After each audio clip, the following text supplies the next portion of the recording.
এত বৃষ্টির মধ্যে এই ছোট্ট সোনাকে নিয়ে কোথায় যাচ্ছি, কেনই বা যাচ্ছি, সেটি তোমাদের সঙ্গে শেয়ার করছি। আমরা এসেছিলাম কুসুমগ্রাম পুজো দেখতে মামা শ্বশুরের বাড়ি। শ্বশুরের বাড়ি থেকে আমরা কিন্তু পুরসুরি শাসনতলা মন্দিরে যাওয়ার জন্য রওনা হই।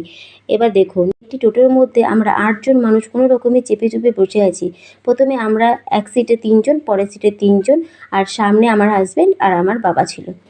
এবার বলছি কেন আমরা শাসনতলা মন্দিরে যাচ্ছি। বাবুর মাথায় চুলটা দেওয়ার জন্য কিন্তু যাচ্ছি। ৬ মাসে আমাদের দেওয়ার কথা ছিল, তখন কোনো কারণে সেই চুলটা দিতে পারিনি, তাই এখন যাচ্ছি দেওয়ার জন্য।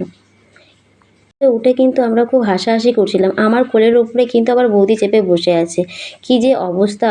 যাই হোক, অ্যাটলিস্ট আমরা কিন্তু শাসনতলা মন্দিরে পৌঁছে গেছি। আমার শ্বশুরমশাই মানত করেছিল যে ছেলে হলে শাসনতলা মন্দিরে এসে পুজো দিয়ে যাবে। তাই আমার শ্বশুরমশাই কিন্তু আমার বাবুকে নিয়ে মন্দিরের ভিতরে প্রবেশ করলো। এবার মন্দিরটা আমি কিন্তু সবাইকে একবার ভালো করে দেখিয়ে নিই। আর হ্যাঁ, তোমরা কিন্তু বলো এই পুরসুরি শাসনতলা মন্দির কাদের কাদের আছে। মন্দিরের ভিতরে ঢুকেই আমার ভীষণ ভালো লাগছিলো, এবং ঠাকুরটা দেখার পর আমার তো আরও ভালো লাগছিলো। যাক, অ্যাটলিস্ট আমি কিন্তু দেখতে পেলাম ঠাকুর। আমরা কেউ ভাবতেই পারিনি যে ঠাকুর দর্শন করতে পারবো। যাই হোক, তোমরাও একবার ভালো করে দেখে নাও। এরপর কিন্তু আমি বাবুকে পুজো দেওয়ার জন্য নিয়ে বসে পড়লাম।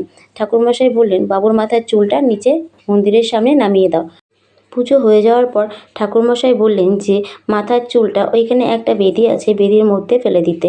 আর আমার হাজব্যান্ড আর আমি বাবুকে একবার মন্দিরের সামনে কিন্তু গড়াগড়ি দেওয়া করালাম। দুজনে মিলে সবাই মিলে প্রণাম করে নিলাম। তোমাদেরকেও এবার আমি ভালো করে ঠাকুর দর্শন করিয়ে দিচ্ছি। হে ভোলেনাথ, সবার মঙ্গল করো। আমি কিন্তু চুলটা এখানে দিয়েছিলাম। এবার আমি নিচে নেমে এসে মন্দিরের সামনে একটি মোমবাতি জ্বেলে দিলাম। সব জায়গায় ভালোভাবে ধূপ ধুনো দেখিয়ে নিলাম। আর তোমাদেরও কিন্তু পুরো মন্দিরটা আমি ভালোভাবে দেখিয়ে দিলাম।